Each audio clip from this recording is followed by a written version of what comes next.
Hi സുഹൃത്തുക്കളെ, ഇപ്പം വന്ന വാർത്തയാണ്. എറണാകുളം മലയാറ്റൂരിൽ ക്രൂര കൊലപാതകം. 19കാരി ചിത്രപ്രിയയെ ആൺ സുഹൃത്ത് തലയ്ക്കടിച്ചു കൊലപ്പെടുത്തി. ചിത്രപ്രിയ എന്ന് പറയുന്ന 19കാരി പെൺകുട്ടിയെ 2 ദിവസം കൊണ്ട് കാണാനില്ല. പോലീസൊക്കെ അന്വേഷിക്കുന്നു. അപ്പോഴാണ് അവിടെ അടുത്ത് തന്നെ ആ കുട്ടിയുടെ മൃതദേഹം കണ്ട്. അങ്ങനെ സുഹൃത്തിനെ പോലീസ് ആദ്യം ചോദ്യം ചെയ്തു. അപ്പോൾ അവ ഏറ്റില്ല. രണ്ടാമത് ചോദ്യം ചെയ്തപ്പോൾ അവനാണ് തലയ്ക്കടിച്ച് കൊന്നതെന്നാണ് ആൺ സുഹൃത്ത് പറഞ്ഞത്. ചിത്രപ്രിയ എന്ന് പറയുന്ന പെൺകുട്ടി ബാംഗ്ലൂരിൽ പഠിക്കുകയാണ്, ഏവിയേഷന് പഠിക്കുകയാണ്. അപ്പം അവിടെയുള്ള കൂട്ടുകാരൻ ഒരാൺ സുഹൃത്തുമായി പ്രണയത്തിലാണെന്ന് കരുതിയാണ് ചിത്രപ്രിയയുടെ നാട്ടിലുള്ള ആൺ സുഹൃത്ത് ആ കുട്ടിയെ വിളിച്ചുകൊണ്ട് പോയി തലയ്ക്കടിച്ച് കൊന്നത്. ആ കുട്ടിയുടെ ഫോണിനകത്ത് നോക്കിയപ്പോൾ ഈ പയ്യനുമായിട്ട് നിൽക്കുന്ന ഫോട്ടോകളൊക്കെ കണ്ടപ്പം ഇവന് ആ പെൺകുട്ടിയോട് സംശയം തോന്നി. അതിനെ വീട്ടിൽ നിന്ന് ഇറക്കി വിളിച്ചു കൊണ്ടുപോയി തലയ്ക്കടിച്ച് കൊല്ലുകയായിരുന്നു ഈ പെൺകുട്ടിയെ ചെയ്തത്. അലനും ചിത്രപ്രിയയായിട്ട് പ്രേമത്തിലായിരുന്നു. അവരുടെ ബന്ധുക്കളുടെ പല കാര്യങ്ങൾക്കും ഇവർ രണ്ടുപേരും അവിടെ പോവാറുണ്ട്. അലൻ്റെ അച്ഛനും അമ്മയ്ക്കും ഒക്കെ ഈ കാര്യങ്ങളൊക്കെ അറിയാവുന്നതും ആണ്. പെൺകുട്ടിയുടെ അച്ഛനും അമ്മയ്ക്കും അറിയോ ഇല്ലയെന്ന് അറിയില്ല. എന്തായാലും ഇത്രയും സ്നേഹിച്ചിരുന്ന അലൻ എന്ന് പറയുന്ന ഒരു പയ്യൻ ഒരു നിമിഷത്തെ ദേഷ്യത്തിൽ മദ്യവെച്ചിരുന്നെന്നാണ് പോലീസുകാരുടെ അടുത്ത് പറയുന്നത്. ആ പെൺകുട്ടിയെ തലയ്ക്കടിച്ചു കൊലപ്പെടുത്തി. ഈ വാർത്ത കേട്ടപ്പോൾ ആകപ്പാടെ വിഷമം തോന്നി. എനിക്കും ഉണ്ട് മക്കൾ. നമ്മൾ വീട്ടിലെ അമ്മയും അച്ഛനും ഒക്കെ കുഞ്ഞുങ്ങളെ പഠിക്കാൻ പറഞ്ഞു വിടുന്നു. ഇവരാരെ സ്നേഹിക്കുന്നു ഒന്നും നമ്മൾ അറിയുന്നില്ല. അവസാനമാണ് ഇങ്ങനെയൊക്കെ അറിയുമ്പോൾ അമ്മമാരെങ്ങനെ സഹിക്കും?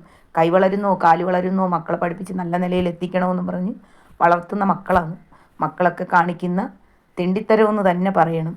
അലൻ്റെ അമ്മയായാലും ചിത്രപ്രിയയുടെ അമ്മയായാലും എങ്ങനെ സഹിക്കും? ഒന്ന് ആലോചിച്ച് നോക്ക്. ഒരമ്മയ്ക്ക് മകളെ നഷ്ടപ്പെട്ടു, ഒരമ്മയ്ക്ക് മകനെ. ഇനി ഉള്ള കാലവും അവൻ ജയിലിൽ പഠിച്ച് ജോലി കിട്ടി അവൻ്റെ കുടുംബജീവിതമൊക്കെ കാണുന്ന ആ അമ്മ ഇനി അവനെ കൊലയാളിയായിട്ട് കാണണം. ആ അമ്മയുടെ അച്ഛൻ്റെ, അതുപോലെ തന്നെ ചിത്രപ്രിയയുടെ അമ്മയുടെ അച്ഛൻ്റെ അവസ്ഥ.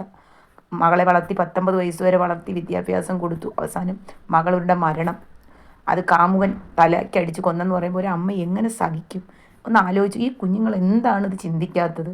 സ്വന്തം കാര്യം, അച്ഛനും അമ്മ, അവരാരെക്കുറിച്ച് അവർ ചിന്തിക്കുന്നില്ല. വരും വരാകിയതേക്കുറിച്ച് അവർ ചിന്തിക്കുന്നതേ ഇല്ല. അതെന്താണ് എന്നെനിക്കറിയില്ല. ഭർത്താവിന് ഭാര്യയെ സംശയം, ഭാര്യയെ കുത്തിക്കൊല്ലുന്നു, വെട്ടിക്കൊല്ലുന്നു. എനിക്കറിയില്ല എന്താണ് ഈ നാട്ടിൽ നടക്കുന്നതെന്ന്. ഫേസ്ബുക്ക്, ഇൻസ്റ്റാഗ്രാം, വാട്സപ്പ്, ഇങ്ങനെ കുറേ സാധനങ്ങളുണ്ട്. അത് വേണ്ടാതെ ആവശ്യമില്ലാത്ത ഉപയോഗങ്ങളാണ് കൂടുതലും ഇതിലൊക്കെ ചെന്ന് ചാടുന്നത്. അപ്പം കുടുംബജീവിതത്തിൽ പല പല പ്രശ്നങ്ങളും വരും. ഭാര്യയെ വെട്ടിക്കൊല്ലുക, ഭർത്താവിനെ കൊല്ലുക. ഇവരാരും അപ്പം മക്കളെയോ മറ്റുള്ളവരെയോ അച്ഛനോ അമ്മയോ ആരെക്കുറിച്ച് ചിന്തിക്കുന്നില്ല. അപ്പോഴുണ്ടാകുന്ന ദേഷ്യം, അവൾ എന്നോട് അങ്ങനെ കാണിച്ചു, ഇനി അവൾ ജീവിച്ചിരിക്കാൻ പാടില്ല എന്നും പറഞ്ഞ് അപ്പോൾ ഉണ്ടാകുന്ന ആ ദേഷ്യത്തിൽ അവരെ കൊലപ്പെടുത്തും. പിന്നെ കുറച്ച് കഴിയുമ്പോഴായിരിക്കും അവർ ചിന്തിക്കുന്ന, ഇത് ചെയ്യണ്ടായിരുന്നു, എനിക്ക് കുഞ്ഞുങ്ങളുണ്ട്, എനിക്ക് അമ്മയുണ്ട്, എനിക്ക് അച്ഛനുണ്ട്, അവരെങ്ങനെ പുറത്തിറങ്ങി നടക്കും, എനിക്കൊരു ജീവിതമുണ്ട്. ഇതൊന്നും ഈ ആളിനെ കൊന്നതിന് ശേഷമായിരിക്കും അവരിന്ന് ചിന്തിക്കുന്നത്. അത് ചിന്തിച്ചിട്ട് വല്ല കാര്യമുണ്ടോ? ഇതൊക്കെ ചെയ്യുന്നതിന് മുമ്പ് ചിന്തിക്കുക, ഞാൻ ചെയ്യുന്നത് ശരിയല്ല, ഇത് ചെയ്യാൻ